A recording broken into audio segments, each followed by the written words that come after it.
Hello दोस्तों, मैं हूं मिस्टर आलोक और स्वागत है आपका मेरी यूट्यूब चैनल मिस्टर आलोक फिल्मी में। दोस्तों, मैं आज लाया हूं 2000 से लेकर 2022 तक की सबसे अच्छी और मास्टरपीस फिल्मों की लिस्ट, जिसने ऑडियंस का नजरिया बदल दिया था दुनिया देखने का। अगर गलती से भी आपने इनमें से कोई मूवी छोड़ दी है तो वीडियो पूरा देखिएगा और फिर अपनी छूटी हुई मूवी को जाकर देख लीजिएगा। दोस्तों, जो लिस्ट है मेरे पास उसमें दावा है कि आपने उसमें से बहुत मूवीज छोड़ी होंगी, तो आप उनमें से सारी छूटी हुई मूवीज को शॉर्टलिस्ट कर लीजिएगा और उसके बाद एक एक करके सारी मूवीज देख लीजिएगा। तो चलिए खोलते हैं अपनी लिस्ट में सबसे पहले नाम आता है पान सिंह तोमर, जो कि देश के सबसे बड़े डकैत के ऊपर बेस्ड है, जो किसी टाइम पर देश के लिए स्पोर्ट्स खेला करता था, लेकिन फिर इनके साथ कुछ नाइंसाफी होती है और उनकी लाइफ ऐसी पलटती है कि वह जंगल में कूद कर दूसरों की जान लेने पर मजबूर हो जाते हैं। फिर आता है 2015 में रिलीज हुई फिल्म पीकू, एक डॉटर और फादर के रिलेशन की गहराइयों को हमारे सामने रखती है। दोस्तों, फिल्म में कुछ ऐसा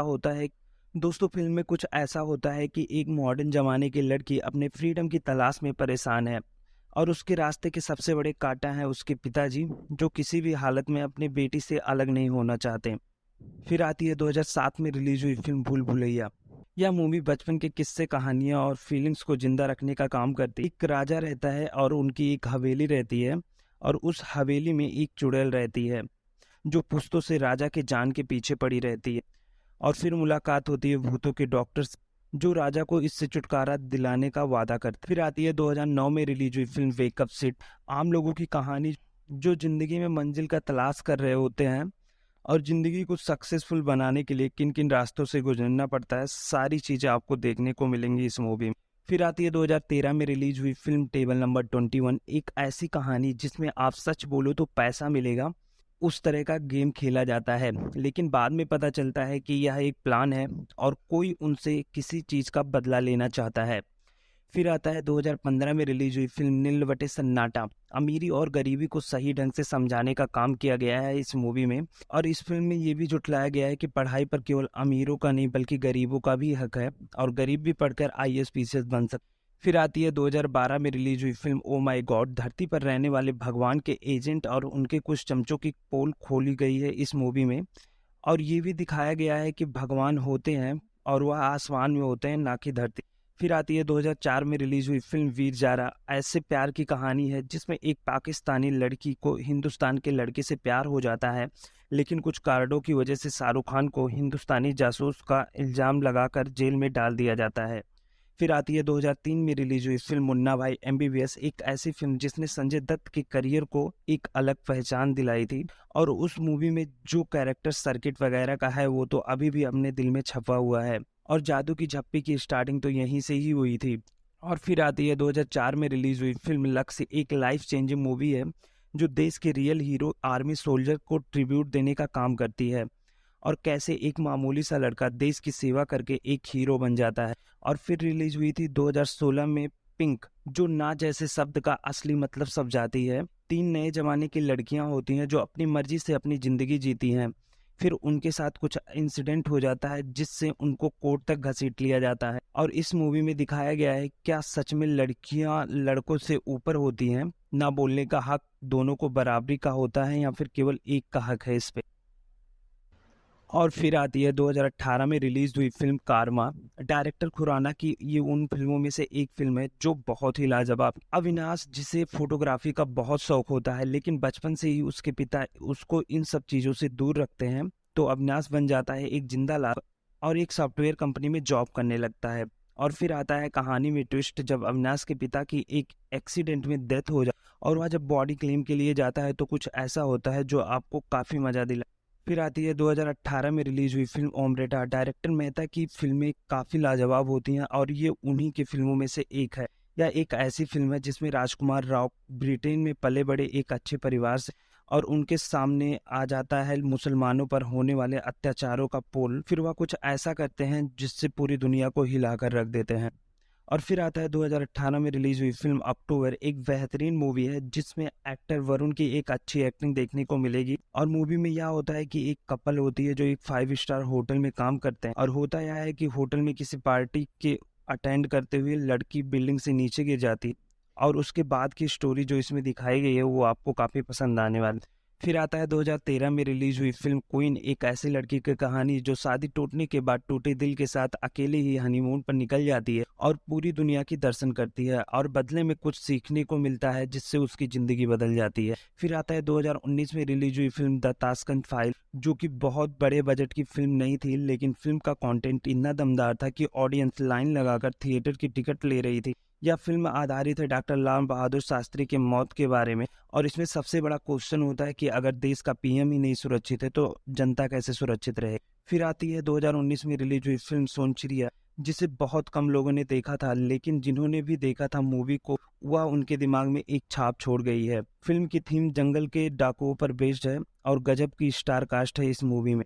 और फिर आती है 2003 में रिलीज हुई फिल्म हंगामा, एक ऐसी कॉमेडी वाली फिल्म जो हंसाते हंसाते आपकी जान भी ले सकती। दो अजनबी शादी का नाटक करते हैं और दूसरी तरफ एक अमीर पति अपनी बीवी पर शक करता है, और जब ये चारों एक दूसरे से टकराते हैं तो हंसी के धमाके होने लगते हैं। और फिर आता है 2019 में रिलीज हुई फिल्म सुपर 30, जो ऑडियंस से भर भर कर प्यार बटोरी थी। फिल्म बेस्ड है पटना के एक मैथ टीचर पर, और कि कैसे उन्होंने एक सुपर 30 नाम के मामूली सी कोचिंग को एक कोचिंग इंस्टीट्यूट बनाकर इतना फेमस कर डाला था। और फिर आती है 2013 में रिलीज हुई फिल्म ये जवानी है दीवानी, जो आपको मनाली और दोस्ती प्यार का सैर कराएगी। होता यह है कि फिल्म में लोग ट्रैकिंग के लिए जाते हैं, जिसमें कबीर, नैना, अदिति और रवि का सहारा लेकर जिंदगी में सबसे जरूरी क्या है आसान शब्दों में समझाया गया है।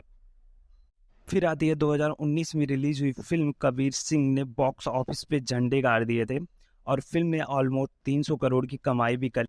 इसी फिल्म की वजह से शाहिद कपूर को बॉलीवुड में एक ऐसा स्थान मिला जिसे वह डिजर्व करते हैं, और फिल्म को और भी खास बनाने के काम इसका सॉन्ग और शाहिद कपूर की एक्ट। फिर आती है 2013 में रिलीज हुई स्पेशल 26, कुछ ऐसे साथी लोगों की कहानी है जो नकली सीबीआई बनकर बड़े बड़े नेताओं और बिजनेसमैन वालों के धन पर अपना हक बना लेते। फिर आती है 2019 में रिलीज हुई फिल्म बदला, बॉलीवुड की बेस्ट मिस्ट्री फिल्मों में से एक है। फिल्म की स्टार कास्ट इतनी कमाल की है कि आप बिना कुछ देखे फिल्म को देखना पसंद करने लगेंगे। फिर आती है 2019 में रिलीज हुई फिल्म 1983, जिसमें इंडिया ने क्रिकेट में पहली बार वर्ल्ड कप जीता था। फिल्म बेस्ड है कपिल पाजी के ऊपर की कैसे उन्होंने अपनी कैप्टनसी में इंडिया को वर्ल्ड कप जिताया था, और इसमें रणवीर सिंह की एक्टिंग काफ़ी लाजवाब है, आप फैन हो। और फिर आती है 2012 में रिलीज हुई फिल्म एक कहानी है प्रेग्नेंट औरत के इर्द गिर्द की, जो अपने पति को ढूंढते हुए लंदन से सीधा कोलकाता चली आती है। कहानी में ट्विस्ट तो तब आता है जब हर इंसान उसके पति के असली न होने पर सवाल उठाने लगता है और उसे पागल पागल बोलने लगता है। और फिर आती है सेक्शन 375, 2019 में रिलीज हुई थी। यह कोर्ट केस पर बेस्ड है जिसमें बॉलीवुड के डार्क सीक्रेट को एक्सपोज किया गया है। इससे भी आगे बढ़ते हुए एक लड़का और लड़की कानून को मिली हुई राइट्स का कैसे फायदा उठाते हैं उस पर भी चर्चा किया गया है। और फिर आती है 2011 में रिलीज हुई फिल्म जिंदगी ना मिलेगी दोबारा। दोस्तों, फिल्म बेस्ड है 3 दोस्तों पर जो अपनी सिंगल लाइफ में बहुत घूमते हैं और हर साल किसी एक के डिसाइड किए गए जगह पर जाते हैं और कुछ एडवेंचर करते हैं, लेकिन फिर लोगों की एजेस और जिम्मेदारियां बढ़ने से लाइफ कैसे चेंज हो जाती है यह देखने को मिलेगा आपको इस मूवी में। फिर आती है 2021 में रिलीज हुई फिल्म धमाका, एक न्यूज एंकर पर बेस्ड है। फिल्म में एक कॉल आता है किसी न्यूज चैनल पर और फिर पीएम से सॉरी बुलवाने के लिए बोलता है चैनल, तो चैनल वालों को लगता है यह कोई प्रैंक कर रहा है, लेकिन जब पहला धमाका होता है तो वह पूरी दुनिया को हिलाकर रख देता है। और फिर आती है 2019 में रिलीज हुई फिल्म गेम ओवर, एक कंप्यूटर इंजीनियर की कहानी है जो एक ऐसा गेम बनाती है जो फिल्म में हकीकत और फ्रिक्शन का फर्क मिटा देती है और फिर उसी गेम में फंस जाती है। फिल्म का लेवल बस इतना ही होता है कि आप लेवल को कंप्लीट करिए और इस गेम से बाहर निकलिए, नहीं तो फिर उसी में फंसे रहिए। और फिर आती है 2001 में रिलीज हुई दिल चाहता है, दोस्ती का मिसाल रखने का काम करती है यह फिल्म। एक ऐसी फ्रेंडशिप जिसमें ना कोई शर्त है और ना ही कोई लालच। 3 दोस्त होते हैं जो एक दूसरे पर जान छिड़कते हैं, लेकिन फिर दोस्ती में प्यार की एंट्री होती है। इसके आगे क्या होता है आप मूवी में देखिएगा। फिर आती है 2021 में रिलीज हुई फिल्म सूर्यवंशी, जिसने कोविड में बंद हुए सिनेमाघरों को फिर से खुलवाया था और फिल्म ने तो थिएटर में आग ही लगा दी थी। और इसकी रिलीज डेट अनाउंस होते ही बुकिंग के लिए हड़कंप मच गया था और इसके द्वारा रोहित शेट्टी ने अपने कॉप यूनिवर्स को ऑफिशियली अनाउंस करा था। और फिर आती है 2008 में रिलीज हुई फिल्म ए वेडनेसडे, एक आम आदमी की और उसमें आम आदमी की ताकत की छोटी सी झलक दिखाई। जी हाँ, वही आम आदमी जिसे देश की गवर्नमेंट हल्के में लेने का काम करती है, लेकिन जब पानी सर के ऊपर हो जाता है तो सरकार को दिन में तारे दिखना शुरू हो जाता। और फिर आती है 2003 में रिलीज हुई फिल्म जॉली एलएलबी। इंसाफ और बेईमानी के बीच होने वाली लड़ाई को हमारे सामने रखती है। एक अमीर आदमी एक गरीब पर गाड़ी चढ़ा देता है, सबूत एक भी नहीं है और गवाह भी एक भी नहीं है, और फिर भी एक लॉयर इसके खिलाफ लड़ने का फैसला करता है। और फिर आती है 2021 में रिलीज हुई फिल्म साइलेंस। एक hi fi murder mystery case को सुलझाया गया है इस मूवी में, और यह मूवी काफ़ी इसमें सस्पेंस लेवल तो काफ़ी कमाल का है। और फिर आती है 2006 में रिलीज हुई फिल्म ओमकारा। बाहुबली ओमी के इर्द गिर्द रखी गई है ये फिल्म, जो उसके घर वालों के सामने उठाकर उससे शादी करता है। और फिर कहानी में एंट्री होती है लगड़ा त्यागी, जो अपने स्वार्थ के लिए ओमी के भाई के साथ डॉली का नाम जोड़कर मौत का तमाशा शुरू करता है। और फिर आती है 2022 में रिलीज हुई फिल्म केजीएफ चैप्टर 2। दोस्तों यह एक ऐसी फिल्म है जिसकी फॉलोइंग हॉलीवुड के मार्वल और डीसी की तरह, और इस मूवी ने यश को कन्नड़ा स्टार से एक ग्लोबल स्टार बना दिया था, और मूवी काफी धमाकेदार। और फिर आती है 2022 में रिलीज हुई फिल्म ट्रिपल आर। दोस्तों इस फिल्म ने तो इतिहास रच दिया है ऑस्कर जीतकर। यह एस राजामौली की मूवी है जिसमें एनटीआर और रामचरण एक साथ देखने को मिलेंगे, और फिल्म में इतना अच्छे से वीएफएक्स शूट किया गया है जो काफी लाजवाब है। और फिर आती है 2016 में रिलीज हुई फिल्म सरबजीत। एक किसान के अराउंड लिखी गई है ये कहानी, जो देर रात शराब के नशे में बॉर्डर के दूसरी तरफ चला जाता है। फिर उसका पूरा परिवार उसको वापस लाने के लिए दोनों तरफ की सरकारों से भिड़ता है। फिर आती है 2014 में रिलीज हुई फिल्म तितली। कुछ बदमाशों के अराउंड लिखी गई है ये कहानी, जो हथौड़ा मारकर किसी की भी हत्या कर देते हैं। और फिर आती है 2004 में रिलीज हुई फिल्म स्वदेश। एक साइंटिस्ट की कहानी है जो अपनी जिंदगी में काफी सक्सेसफुल है और दुनिया के सबसे बड़े स्पेस एजेंसी नासा में काम करते हैं वो। पर किस्मत का खेल कुछ ऐसा पलटता है कि वह इंडिया आकर एक छोटे से गांव को अपना दिल दे बैठते हैं और देश के लिए सब कुछ कुर्बान कर देते हैं। और फिर आती है 2015 में रिलीज हुई फिल्म तलवार। एक ऐसी मूवी है जो देश के सबसे बड़े मर्डर केस को एक्सपोज करती है। क्या सच में टीवी पर आने वाली सारी खबरें सच्ची होती हैं, या फिर हर कहानी के दो पहलू होते हैं जिसका दूसरा पहलू हमेशा हमसे छिपाया जाता है। और फिर आती है 2009 में रिलीज हुई फिल्म गुलाल, जो एक लॉ स्टूडेंट की कहानी है जो पॉलिटिक्स में कुछ ऐसा फंसता है जिसमें उसका दिल और दिमाग दोनों पर गहरी चोट लगती है। और फिर आती है 2015 में रिलीज हुई फिल्म दृश्यम। एक आम आदमी की लड़ाई जो पुलिस सिस्टम के खिलाफ जंग का फोकस में रखती है, जिसमें विजय अपने परिवार को बचाने के लिए एक ऐसे क्राइम को छुपाने की कोशिश करता है जिसमें अनजाने से उसकी वाइफ और बेटी फंस जाए। और फिर आती है 2013 में रिलीज हुई फिल्म लुटेरा। एक ऐसे चोर की कहानी है जो लोगों के दिल और दिमाग से खेलकर उनको चूना लगाने का काम करता है, लेकिन एक बार मामला प्यार का आ जाता है और चोर खुद ही प्यार में फंस जाता है। और फिर आती है 2015 में रिलीज हुई फिल्म तमाशा। दोस्तों एक ऐसी फिल्म है ये एक ऐसी फिल्म है जो हमारी लाइफ को बिल्कुल स्क्रीन पर उतार कर रख देती है। दूसरों के इशारे पर जिंदगी जीने के चक्कर में और लाइफ का कंट्रोल अपने हाथों में लेना चाहते हैं ये दोनों, और यह कैसे करते हैं सारे सवाल का जवाब आपको तमाशा में मिलेगा।